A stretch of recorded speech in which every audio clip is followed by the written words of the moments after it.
Hello everyone, আসসালামু আলাইকুম। কেমন আছো তোমরা? আশা করি ভালো। আমিও ভালো আছি আলহামদুলিল্লাহ। আমি লাইব্রেরিতে আসছি, ভাবলাম যে লাইব্রেরিতে কিছু কিছু দেখার জন্য। জবের যে কিছু বই আছে, সেই বইগুলো দেখার জন্য আসছি। সো আমি বলতে চাচ্ছি, কিছু না কিছু তো আছে যেগুলো নাকি তুমি দেখলে বাইরে আসতে হবে, তাই না? বাইরে না আসলে তো এগুলো করা যাবে না, বা তুমি নতুন নতুন জিনিস শিখতে পারবে না। নতুন নতুন যেইগুলো ঘরের, তো ঘরে ঘরে এলো সবসময় যে যা যা করে, হ্যাঁ ঘরটা হলো শান্তির একটা জায়গা। সেখানে তোমার নেগেটিভ ইয়ে যাতে না থাকে, সেজন্য ঘরকে সাজানোর জন্য বাইরে আসতে হবে। বাইরে থেকে দেখতে হবে যে কী নিয়ে কীভাবে কি মানে ঘরটা সাজালে নিজের কাছে শান্তিপূর্ণ লাগবে এই ঘরটা।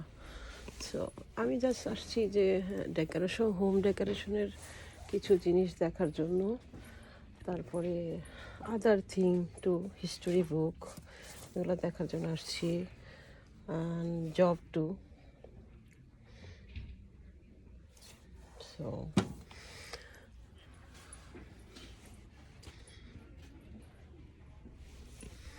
সো এটা বলার জন্য আমি তোমাদের কাছে ভিডিও করতেছি। এটা হলো, এই সেকশনটা হলো হিস্টোরি ম্যাথমেটিক। সেটা হলো মেডিসিনের উপরে। এই লাইনটা হলো মেডিসিনের উপরে যে বইগুলো থাকে সেটা। এখানে অনেক কিছু যারা ডাক্তারি পড়ে তাদের জন্য এখানে সব কিছু বই আছে, যে যেটা পছন্দ করে।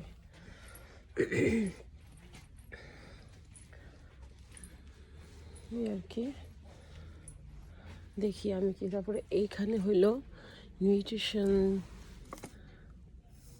ফুডের ফুডের বুক। এই যে যেমন এখানে একটা আছে ডিজেনারেটিভ গার্ডেনার্স হ্যান্ডবুক।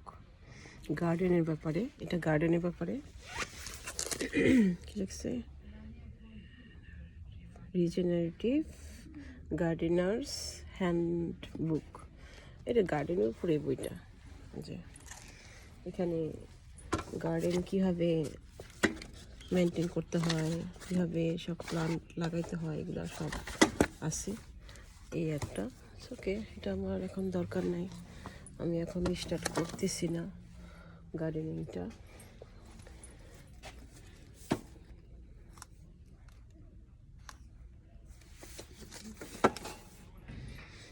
এই আর কি। সো ওকে, দেখি আমি কি কি আবিষ্কার করি, কি কি ভালো মানে আমি খুঁজে পাই। তো নেক্সট টাইমে আমি তোমাদের সাথে শেয়ার করব। সো খোদা হাফেজ।